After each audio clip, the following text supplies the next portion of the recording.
Au IVe siècle, lorsque Constantin a décidé de faire de la foi chrétienne ou de la religion chrétienne la religion de l'Empire, il a réuni les leaders, les anciens de l'Église pour leur dire « Mais unifiez-moi cette affaire parce qu'il y a trop de traditions qui s'opposent les unes aux autres. Vous devez me produire un corpus littéraire unifié. » Et là, les leaders d'église étaient pas mal embêtés parce qu'ils n'ont jamais pensé à cela, parce que telle communauté chrétienne pouvait s'identifier à Pierre, telle autre pouvait s'identifier, n'est-ce pas, à Paul, telle autre pouvait s'identifier à Jean, et on n'a jamais pensé à unifier tout cela.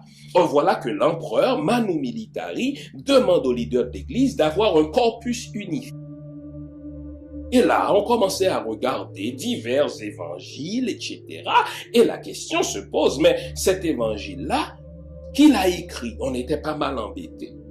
Et là, les traditions vont dire, cet évangile-là, il a été écrit par un certain Marc sous l'influence de Pierre. Tel autre évangile a été écrit par un certain Luc qui, lui, fut un compagnon de Paul. Tel autre évangile fut écrit par Matthieu qui, lui, aurait été disciple de Jésus.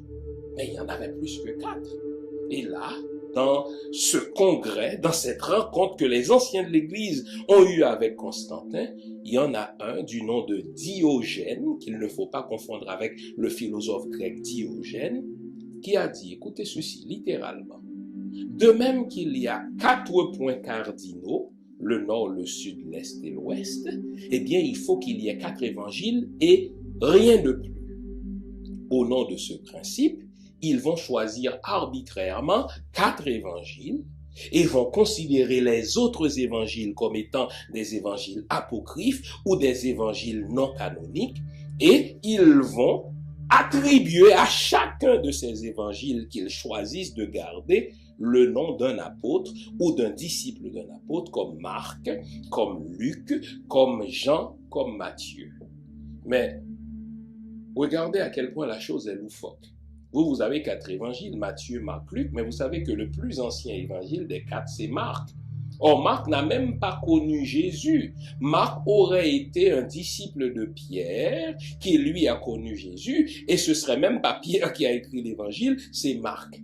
Bizarre. Et si vous voulez pousser la chose plus loin, quand vous prenez votre Bible, vous prenez votre Nouveau Testament, les premiers livres que vous voyez, c'est les évangiles, mais au fond, les évangiles font partie des premiers, font partie, dis-je, des derniers livres écrits dans le Nouveau Testament.